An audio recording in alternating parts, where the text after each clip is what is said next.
ने यह नहीं कहा कि बिहार क्राइम फ्री हो गया। अब बिहार में क्राइम नहीं होगा ये कहीं नहीं कहा गया है, लेकिन जो घटना हो रही है उस पर पूरी तरह से सरकार सजग है और किसी भी कीमत पर यह इस तरह के जो करने वाले अपराधी हैं इनको किसी भी कीमत पर बचने नहीं दिया जाएगा। चाहे कितने भी बड़े आदमी क्यों नहीं हो, सबको कानून के हिसाब से सख्त कार्रवाई दुखद है। बिहार में हो रहे अपराध को लेकर के आज मंत्री श्रवण कुमार जो कि जेडीयू कोटे से हैं, उन्होंने साफ तौर पे कह दिया है कि हम अपराध को कम तो नहीं कर सकते हैं, लेकिन अपराधियों को किसी भी हाल में हम नहीं बख्शेंगे, वो कितने भी करीबी हों या कितने भी खास हों। यानी साफ तौर पर उन्होंने जमकर निशाना साधा उन अपराधियों पे और कहा है कि वो अब सतर्क हो जाएं। उसी बीच जो कल दो तारीख को नियुक्ति पत्र बंटनी है सीएम नीतीश कुमार और उप मुख्यमंत्री तेजस्वी यादव के द्वारा, उनको लेकर के उन्होंने साफ तौर पे कहा है कि हम लोग नौकरी का अवसर दे रहे हैं और इस बीच जो इतनी बड़ी संख्या में लोगों को नौकरी हम देंगे, ये कहीं ना कहीं बिहार के लिए सौभाग्य की बात है। और दूसरे स्टेट भी ये चाह रहे हैं कि उनके यहाँ भी इतनी बड़ी तादाद में नौकरियां दी जाए। वहीं जाति जनगणना के बारे में क्या कुछ कह रहे हैं श्रवण कुमार, आप पहले वीडियो में सुनिए। बात सही कह रहे हैं, विरोधी दल का काम जो है वो सही है, आरोप लगाना उनका काम है, लगाते हैं। कभी भी बिहार की सरकार ने यह नहीं कहा कि बिहार क्राइम फ्री हो गया। अब बिहार में क्राइम नहीं होगा ये कहीं नहीं कहा गया है, लेकिन जो घटना हो रही है उस पर पूरी तरह से सरकार सजग है और किसी भी कीमत पर यह इस तरह के जो कृत्य करने वाले अपराधी हैं इनको किसी भी कीमत पर बचने नहीं दिया जाएगा। चाहे कितने भी बड़े आदमी क्यों नहीं हो, सबको कानून के हिसाब से उन पर कार्रवाई हो। दुखद है, घटना दुखद है, लेकिन उस पर नियंत्रण किया जाएगा, उनके विरुद्ध कार्रवाई की जाएगी और इस तरह के कृत्य करने का इजाजत बिहार में नहीं दिया जाएगा। बिहार में कानून का राज है, जो भी कानून को हाथ में लेंगे उनके खिलाफ सख्त कार्रवाई होगी। ए भाई बैठिए स्थिर से। बिहार सरकार के लिए बड़ा मौका है, जब एक रोजगार दिया जाए। जरा शांत कराओ ना यार, उधर हल्ला कर रहा है, फिर से बोलिए। बिहार के लिए कल कितना महत्वपूर्ण दिन है, क्योंकि बड़ी संख्या में लोगों को रोजगार दिया जा रहा है, नवनियुक्त शिक्षकों को रोजगार दिया जा रहा है। क्रेडिट किसको जाता है? बिहार में जो रोजगार है लगातार रोजगार मिल रहा है और ये बड़े तादाद में इस बार मिल रहा है, इसकी चर्चा ज्यादा हो रही है। लेकिन जब से नीतीश कुमार जी बिहार के मुख्यमंत्री बने हैं तब से लगातार रोजगार लोगों को मिल रहा है, लगातार नौकरी मिल रही है, लेकिन इतने बड़े पैमाने पर ये पहली दफा हो रहा है, इसकी ये ज्यादा चर्चा है। आपको मैं बता दूं, मेरे विभाग में ग्रामीण विकास विभाग में 10,47,000 स्वयं सहायता समूह गठन हुआ है। 1,30,00,000 परिवार तक पहुंचे हैं और 1,30,00,000 परिवार आज बिहार में आत्मनिर्भर है। 2 टाइम की रोटी के लिए उसको किसी महाजन का सहारा नहीं लेना पड़ता है, किसी के आगे हाथ नहीं पसारना पड़ता है। ये काम बिहार में हुआ है और अनेक विभाग में, चाहे स्वास्थ्य विभाग हो, चाहे सिंचाई विभाग हो, लघु सिंचाई विभाग हो, जो भी विभाग है, कृषि विभाग है, सभी पे लगातार बहालियां हो रही है। लेकिन ये लार्ज स्केल पर इतने बड़े पैमाने पर जो बहाली हुई है ये चर्चा का विषय है। इसका श्रेय बिहार की सरकार और बिहार के मुख्यमंत्री श्री नीतीश कुमार जी को जाता है।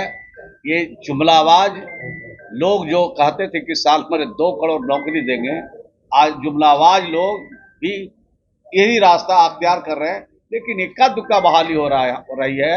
वहां तो बहाल लोग को हटाया गया, वहां तो जो काम कर रहे थे उनको हटाया गया और लगातार दिल्ली की सरकार ने काम कर रहे लोगों को हटा करके उनके सामने समस्या खड़ी की। बीजेपी कह रही है कि उनके शासन काल में ये घोषित हुआ था नियुक्ति का, साथ ही कह रही है कि इसमें पैसे का घोटाला हुआ है। अरे भाई, अगर उनके शासन काल में हुआ था तो दिल्ली में किसकी सरकार है, बगल में उत्तर प्रदेश में किसकी सरकार है, बगल में मध्य प्रदेश में किसकी सरकार है?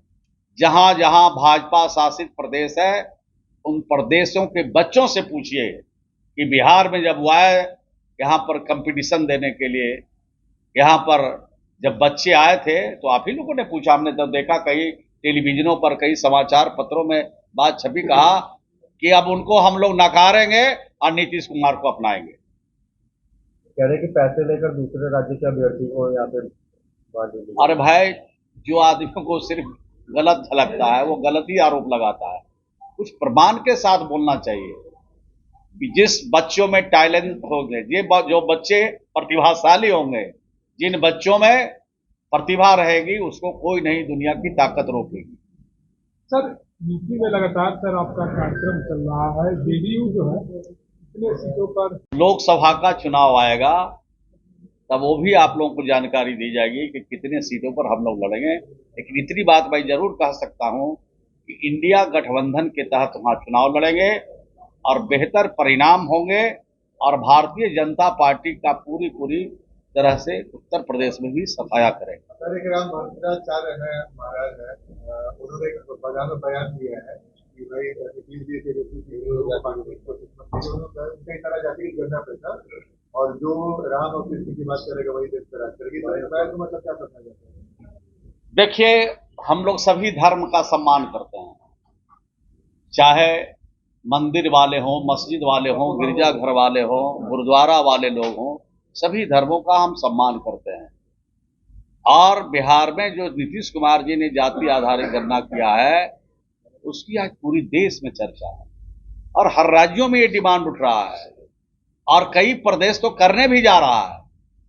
तो इतना अच्छा काम किया, इतना नेक काम किया, जो समाज का जो गरीब लोग है, चाहे किसी भी जाति का हो, किसी भी धर्म का हो, किसी भी मजहब का मानने वाला हो, गरीब है और आजादी के इतने दिन बाद भी उनके घरों तक अगर रोशनी नहीं पहुंची है, उनको अभी तक आजादी के बाद उनको कोई सरकार का लाभ नहीं मिला है, अगर उसके लिए अगर सरकार योजना बना के काम कर रही तो ये कहाँ किसी जाति के खिलाफ यह बात है, कहाँ किसी धर्म के खिलाफ बात है। बोलने वाले के लिए तो पूरा मैदान खाली है, जो मर्जी है बोलते रहते हैं, उसका सबका जवाब क्या दिया जा सकता है। लेकिन ये जो हुआ है वो गरीबों के हित में हुआ है, जो हुआ है ये अच्छे परिणाम निकालने के लिए हुआ है और जो कुछ भी हुआ है आज पूरा देश चाहता है कि जाति आधारित गणना हो।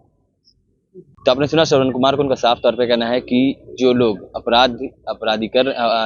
अपराधी अपराध कर रहे हैं उन्हें अब सतर्क हो जाना चाहिए और उन्होंने साफ तौर पे उन अपराधियों को चेतावनी दे दी है। कहा है कि ये लोग कितने भी खास हों, ये लोग किसी भी क्षेत्र से आते हों, किसी को भी नहीं बख्शा जाएगा। हम अपराध तो कम नहीं कर सकते हैं, लेकिन उन लोगों को जो अपराध करते हैं उन्हें किसी भी हाल में हम नहीं बख्शेंगे। उन्होंने साफ तौर पे जो नियुक्ति पत्र बंटने वाली है 2 नवंबर को नीतीश कुमार और तेजस्वी यादव के द्वारा, उनसे भी कहा है कि ये अवसर है कहीं ना कहीं इन बच्चों के लिए, उन अभ्यर्थियों के लिए जिन्हें जो कई दिनों से बेरोजगार थे, अब उन्हें कहीं ना कहीं रोजगार मिलेगा। उन्होंने जमकर निशाना साधा है जाति जनगणना पर बोलने वालों के लिए और कहा है कि अब बिहार में तो जाति जनगणना हो गया, लेकिन अब जो पूरे देश में देश के कई राज्यों में होना है, वो अब कहीं ना कहीं वो लोग चाह रहे हैं कि हम भी जाति जनगणना कराएं और कहीं ना कहीं इसका लाभ लें। और भी क्या कुछ कह रहे थे श्रवण कुमार, आपने इस वीडियो में सुना, आपकी प्रतिक्रिया क्या है कमेंट बॉक्स में जरूर दें। ऐसी तमाम खबरों के लिए जुड़े रहे हमारे चैनल इंसाइड के साथ। तब तक के लिए धन्यवाद।